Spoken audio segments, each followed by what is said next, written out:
draft work songs for this city. Whenever we stretch grammars of worry past the Pacific, whenever another blackout gifts us much needed stillness, whenever the surrender of this quiet is typhoon enough, we draft work songs for this city.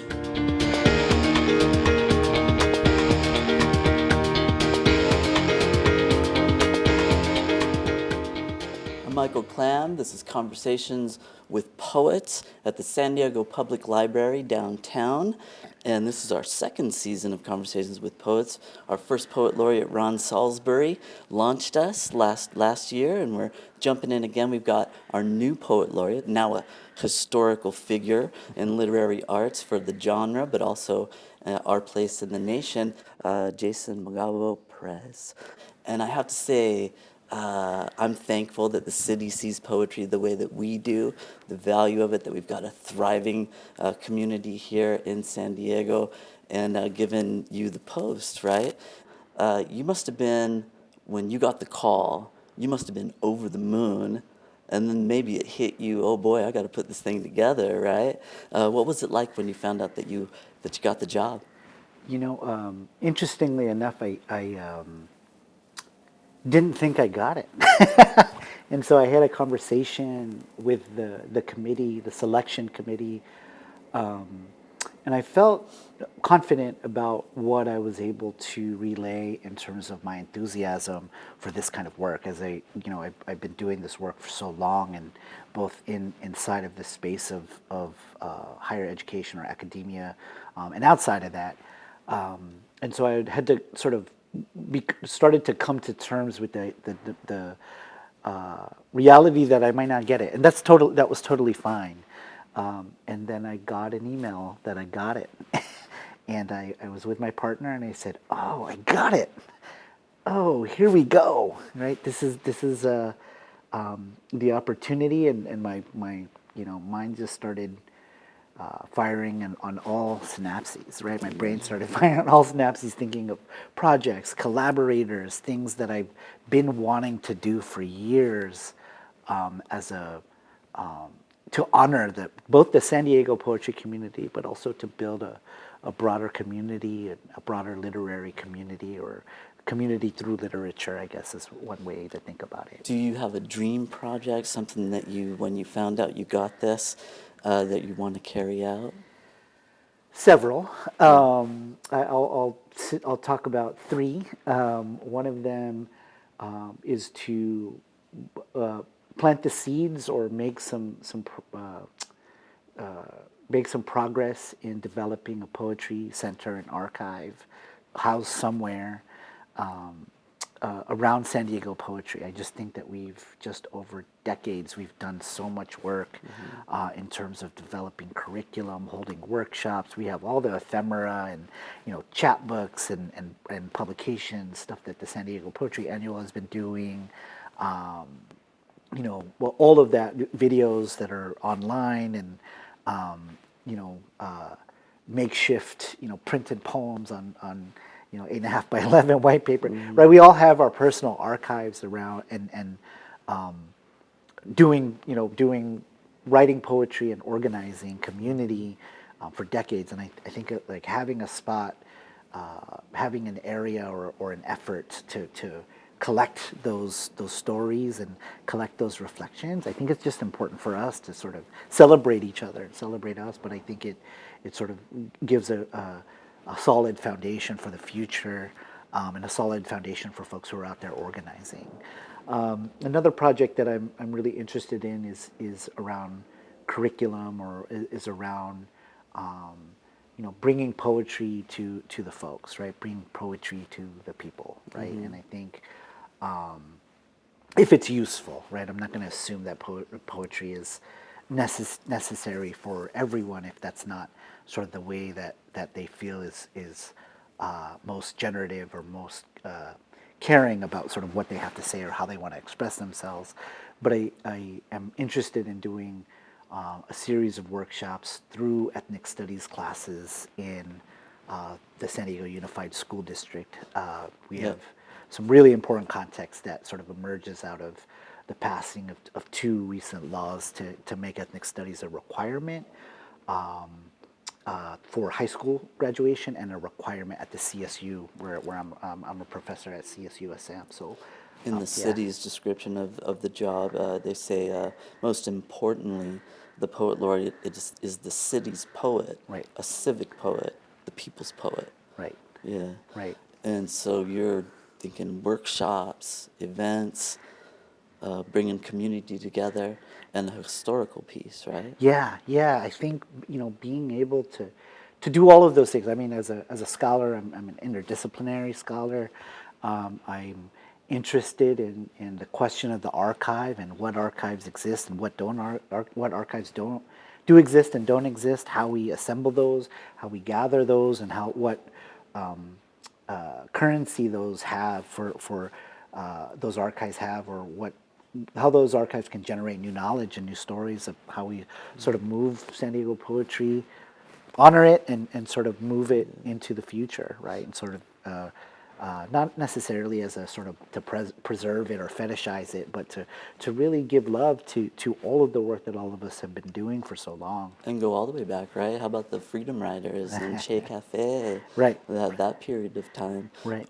When did you start getting serious about writing poetry and performing? Yeah, that probably wasn't until maybe around my first to second year in college. I started flirting with the possibility of doing spoken word, right? And I think that was my entry point into starting to develop a better relationship with poetry, right? I think that I've been around poetry, I believe we all have, all our lives. It just sort of showed up in different forms, right? And so I think, when I was an undergrad at UCSD, I saw folks hit the stage, and these were dear friends of mine who were student activists, right? They were community organizers, but they had this facility with language and found the space of the poem to be a space for them, right? To express themselves, to heal, and even to share their own sort of political visions, right? And so two of those folks in particular I think of is my dearest best friend, VJ Jennings, who was part of the San Diego Slam team in, I believe it was 2003? 2002. 2002. And I just remember him being on stage at UCSD and with his older brother, Dudley Jennings, at the time. And they were just,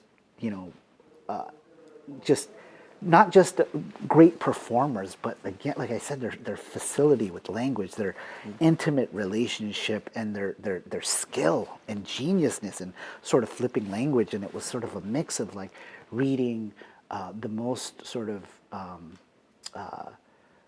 profound like legacies of the Harlem Renaissance and the Black Arts movement, but also sort of thinking about how hip hop shaped their relationship to poetry as well, and that was incredibly inspiring. And so I Fundamental for you too. absolutely fundamental, Yeah, right? And I so went to the 2002 National Slam with VJ. oh, rad, Yeah, rad. Minneapolis. Right, Yeah, right, and we right. walked the city in those tunnels, Right.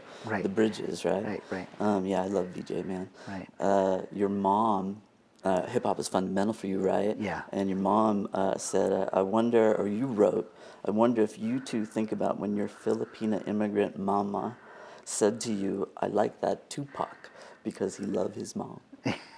Yeah. What did you grow up with listening to? And even hip hop kind of helped you with your language in general, right? Yeah. As I said, I think that I had been around poetry for so long, but didn't know to call it that, or wasn't provided the lens to reconsider, right? That those lyrics are poetry. And so, I grew up in Southern California. I have two older brothers who, and we gravitated toward West Coast hip hop in particular, right? And so I remember very clearly when our neighbors upstairs, or this is when I was living in Redlands, our neighbors upstairs had talked about this guy named Snoop Doggy Dogg. Yeah.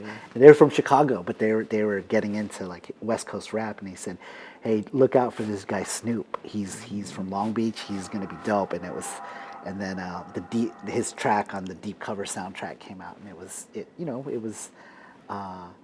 it's just something that we gravitated towards, right? And then Yeah. sort of an exploration. San Bernardino, right? Yeah, just an exploration of those poetics, I would call, right, and starting to dig deeper, and this is in my childhood when in that what some hip hop scholars call the golden age of hip hop, right? The golden era, like 87, 88, 92, 93. I mean, this is when Boogie Down Productions was out. This is when Public Enemy's, Fight the Power, Yeah. right, came out in '89, right? And so these were the soundtrack to our youth, right? The sound this was the soundtrack to at least to my youth, right? And so being able to encounter, a poetic genealogy that included what I was very intimately familiar with, and what I felt, for those of us who grew up working class, some of those stories that let's say like NWA was talking about. Obviously, I don't identify as black, right? But I have an affinity with black communities. Certainly, we grew up in the same communities, right? In similar communities, and so I think that some of that. Not all of the music, right? Not all of it's great and revolutionary. A lot of it misogynist and patriarchal and violent. But I think there was some connection that we had with some of that music because it spoke to our experience, right? As working class black and brown kids, right? And so for me to say, part of my poetic genealogy are those albums, right? That moment in hip hop, like that's, I'm proud and I can confidently say that, which is it's not always the case. I'm not able to sort of talk about that at length, and I haven't always been able to talk about that at length with in all of my sort of conversations around poetry, right? Yeah. But sound, flow, that's Right. all part of it too. Yeah. I was reading Mostless, and I've been reading your poetry quite a bit lately. You go way back in your memory. So Yeah. in your process, or you just kind of find a moment in time, and you start thinking about it, and then you journal, and then it turns into a poem at some point, because it seems a lot of it's very reflective and like memoir almost. Yeah, I mean, yeah. you even mentioned McKinley Elementary Yeah, School in San yeah. Bernardino, Yeah, all yeah. the way back to when you were 3 years old. Right. Yeah, how do you get there? Is it you just kind of have a memory like a steel trap?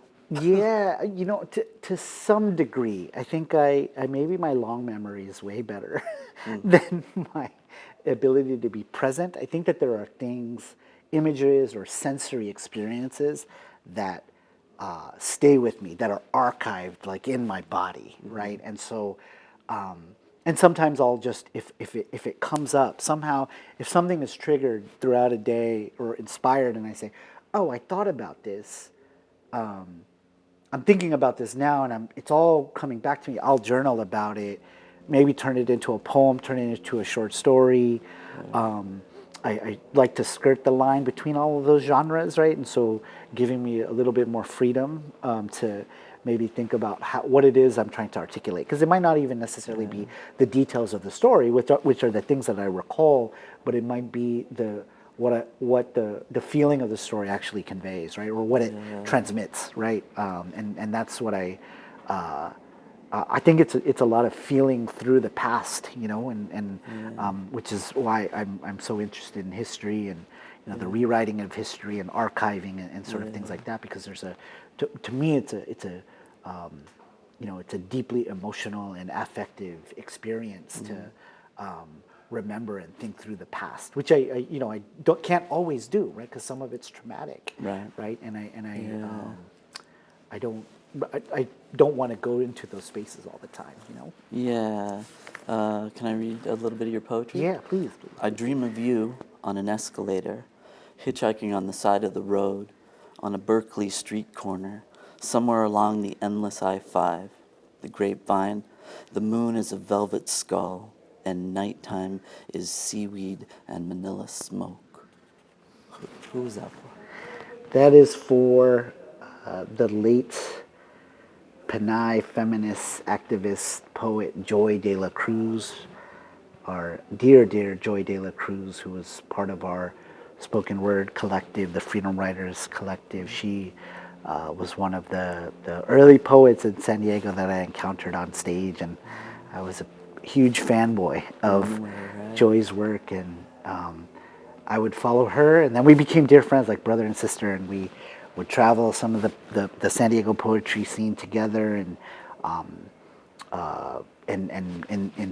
the reference there, she came up, she went up for a Radical Women of Color conference, and she rode with me, and she just said, "Drop me off on this corner." She was just a free floating spirit, a very free spirit, and a fierce poet, an incredibly fierce poet, and we're actually coming upon the 20-year anniversary of her passing. She passed in a car accident on October 6th, of 2003. That the poem that you read from is sort of references that. And so a lot of the homies are getting together, poets, organizers, educators, all of us who try to gather and keep in touch in the spirit of joy. I think we're gathering to maybe think of a way to honor her and celebrate her, and remember her, right? A living memory, right? Absolutely, Yeah, absolutely. she was a comrade, huh? Yeah. And you brought some poetry, speaking of that, a comrade as precious as a rice seedling. Yes. You want to read a little bit? This is a mentor kind of poem. What was it about? Right, this right. poem? And so I think I found this at a time, and so this is by Mila Aguilar, who was a political prisoner under the Marcos dictatorship in the Philippines. I stumbled across this book at the legendary Groundworks Books on the UCSD campus, which is a co-op. Revolutionary literature abound in that small space. And I was just looking through the poetry section, and I saw Mila Aguilar's work, and this is at a time when I feel like my principles, my politics, and my principles of how I want to sort of understand the world and what kind of world I wanted to work towards was sort of becoming clearer alongside with what cultural work or poetry was becoming for me. And so I opened this book and I had to get it. And as you can see, I have the binder clips on there. It's well used. But this is, there's so many things that converge in this book. Audre Lorde writes the foreword. As a sort of act of solidarity between black feminists and Filipina feminists in that struggle during that time. And it's published by the legendary Kitchen Table Women of Color Press, right? So there's a lot that I continue to think through in terms of solidarity, in terms of transnational, radical, Filipino, Filipinx, Filipina poetics. And I just wanted to share the title poem from this book. Yeah. Called "A Comrade is as Precious as a Rice Seedling." A comrade is as precious as a rice seedling, one of the many, it is true, but nurtured by them whose faces grow dark and taut, and lined for the sake of their rice seedlings. A comrade is as precious as a rice seedling, for whom the peasant's hands grow thick and calloused, for whom his fingers scrape the hardened mud. A comrade is he for whom the peasant's toes get muscled and big because, like a rice seedling, he will grow, one of precious many, to fill the hunger of him who cared enough to nurture little seedlings. A comrade is as precious as a rice seedling, fed and nurtured, guarded from pestilence and floods. And yes, beloved of the peasant, because a rice seedling grows not only to fill his hunger, but to give birth to other rice seedlings, who give birth to many more, who will fill the hunger of generations of peasants for food and land and right. Mila was incarcerated for subversion and conspiracy to commit rebellion, right? Yeah. Do you consider yourself a political poet? Do you categorize yourself in any way? Your mentor, because you also sent Christos when we were having that conversation about who Sure. inspired you. Yeah. Do you feel an obligation to speak to power, tell the truth about what's going on in the world? Yeah, I think that it's such a there's so many different sort of directions I might think about this idea of political poetry. There's an essay that got put out in a 1970s anthology, a pretty important anthology, a sort of grassroots anthology called the Liwanag, which is a Filipino anthology, and there's a essay in there by the late Serafine Sequia called I think it's political poetry, and he talks about the fact that all poetry is political, right? And so if we think about the conditions and the material conditions that are present for any given poet, right, and we think about it through that lens, that sort of historical material, materialist lens, then we could think about poetry in the political sense. And I've sort of always thought about it that way, right? So for me, political poetry I think about all poetry as political, because in some way power and its relationship, or the ways in which language sort of becomes a site for power, it's always at place. What we have access to, what we're fluent in, what is legible, what's not legible, right? What we find in terms of structures of power sort of finding its way into how we can access language, right? Some folks, Audre Lorde, as Audre Lorde says, for Black women poets and women of color poets in general in the essay, poetry is not a luxury, right? It's not.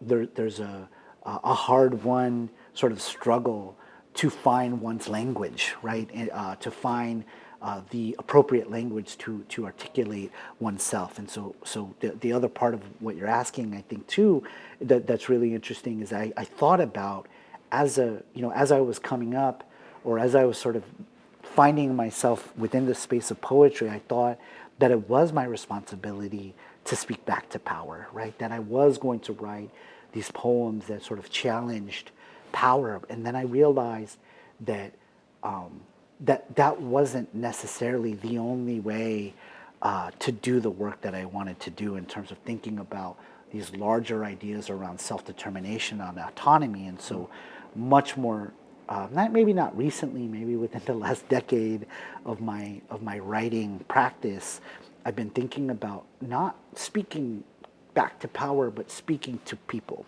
speaking to my people, right? Speaking to those audiences and those community folks who are rarely the audience for literature, right? And so being able to build and empower each other in that regard, right, is I think in some ways much more important, if not more important for me as a poet, right, than to think about like I'm contesting power, right? Because if I'm always talking to power, right, I'm forgetting about where I'm coming from. I'm forgetting about my cousins. I'm forgetting about my homies, right? I'm forgetting about the language that we share to build the world that we've built, right? I don't want to neglect that world, Yeah, and you sort of run the risk of speaking or preaching to the choir when you're as a political poet. Right.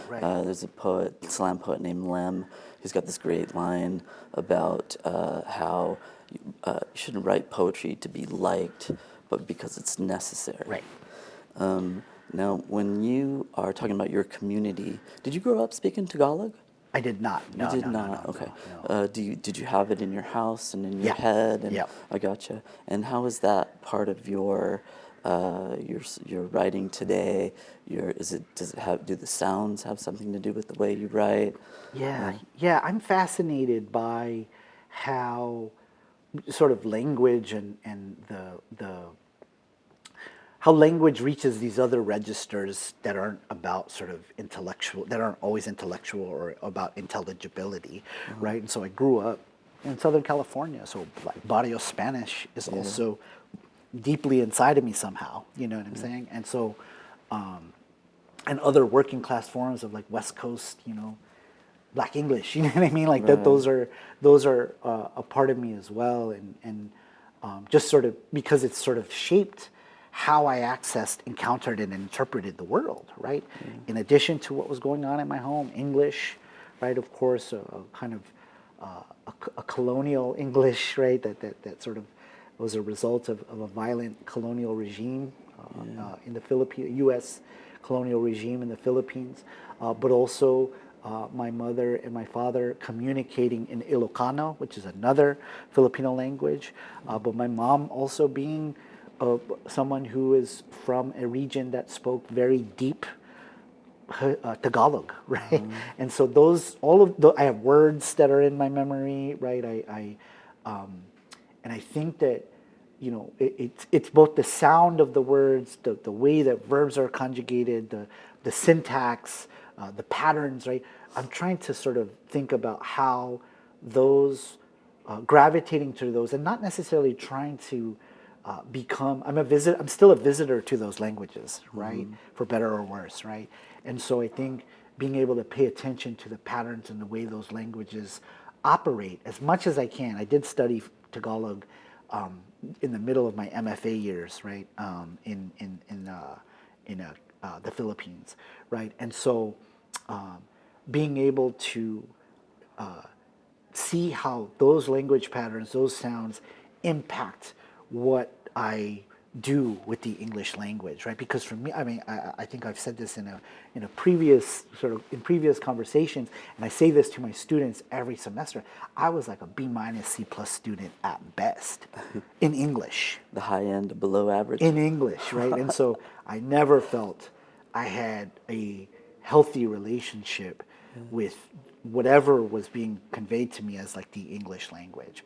And so I didn't have a healthy relationship with poetry. I didn't have a healthy relationship with books, right, as a young person, right? And so when I, think about, and sit and really sort of mindfully and just meditate on what languages are around me, how do I honor, if I'm not fluent in those languages, then I will work towards that for future generations, right? I think that's important, right?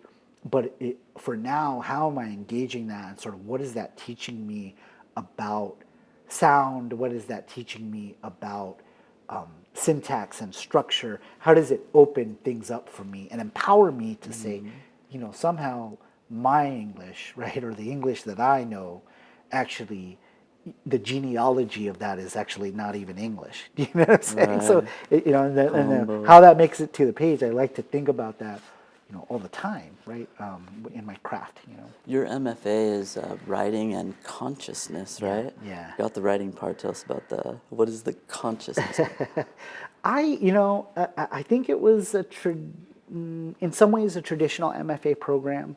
I was at the New College of California in San Francisco, which was started by a Jesuit priest, but was a very activist college in the Mission District. It no longer exists, by the way.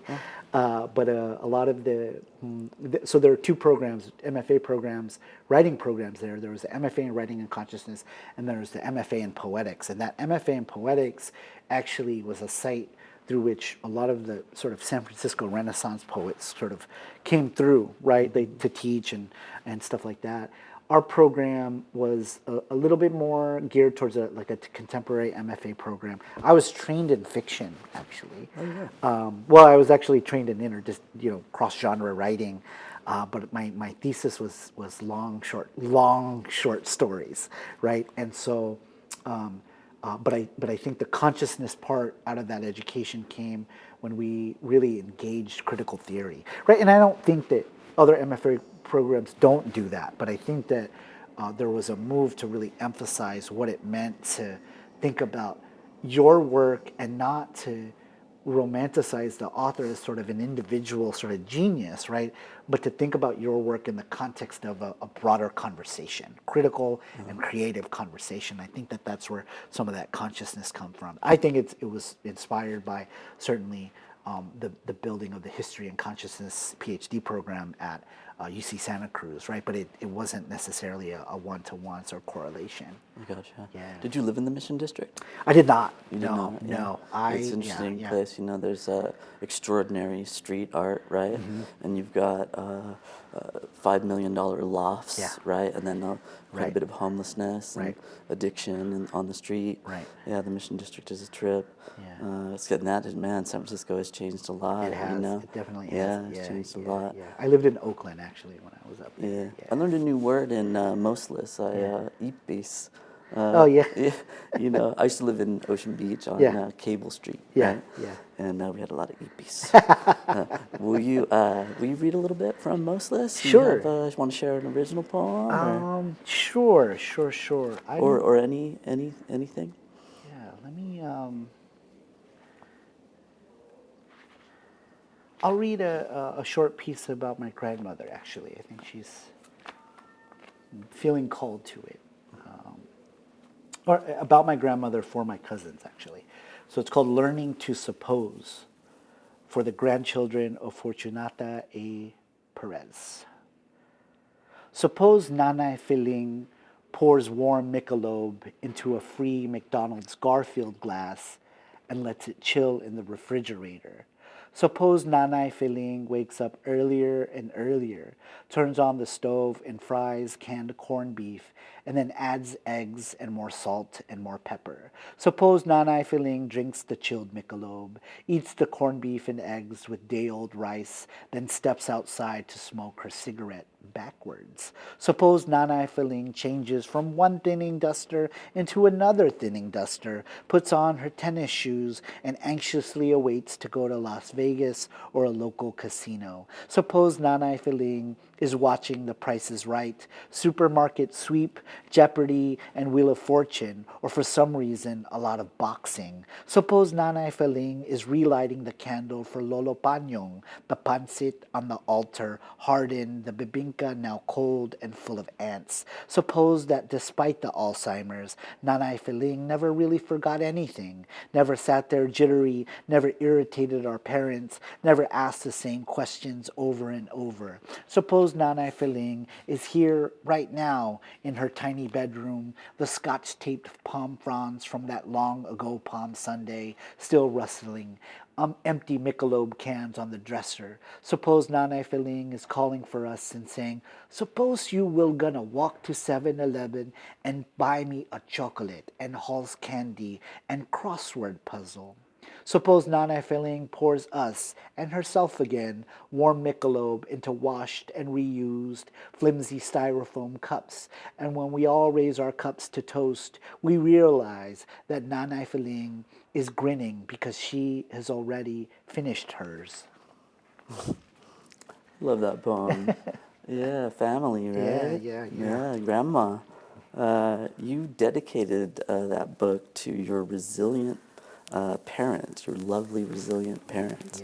Are you going to encourage folks as Poet Laureate to go deep about family and to be vulnerable like that? And how will people get connected to you from the community who want to get involved or who want to do these workshops that you have planned? Yeah. I want to, invite the community to think about poetry and the opportunity of a poem as expansively as possible, right? So if an intimacy or if there's a moment of healing or a moment of reconciliation that can happen with that intimacy and they feel safe to do it, if I hold a workshop or we do some sort of pop-up creative writing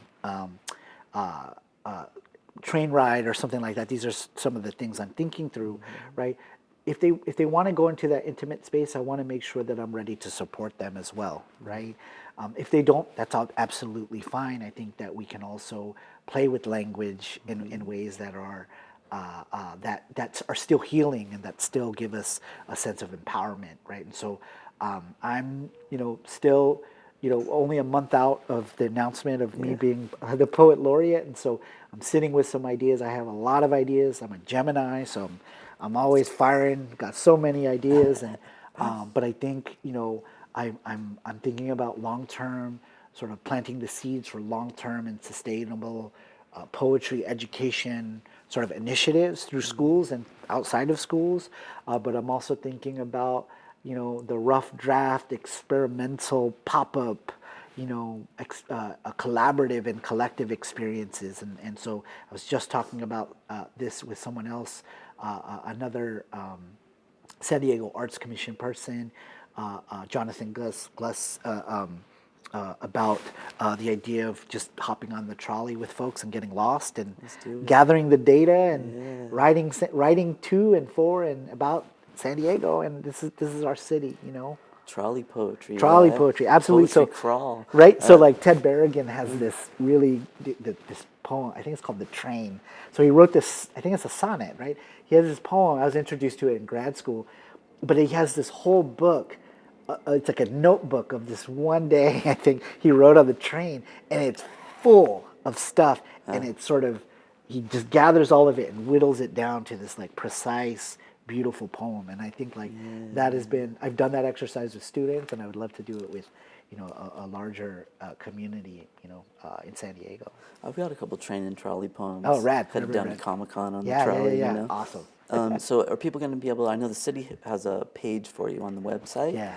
And are you kind of building now? And Yeah. people will be able to find you and the work and what's coming next on that page? Sure. Yeah. So on that page, the San Diego Commission for Arts and Culture, that will sort of keep updated. I have a personal website that I'm rebuilding just to sort of make sure that I'm available and accessible to folks. Jason Magabo Perez.art. Gemini. Yeah, .art, right? So I'll probably put out a sort of newsletter just to connect with folks and let folks know, hey, let's hop on the trolley this Saturday and let's get down and write some poetry. People's poet. And again, God, I'm so thankful that the city values this, and got to give thanks to San Diego Snapcast for doing great work, and the public library, downtown Central Library, for giving us a space. Jason Magabo Perez, congratulations, and I'm really looking forward to your work.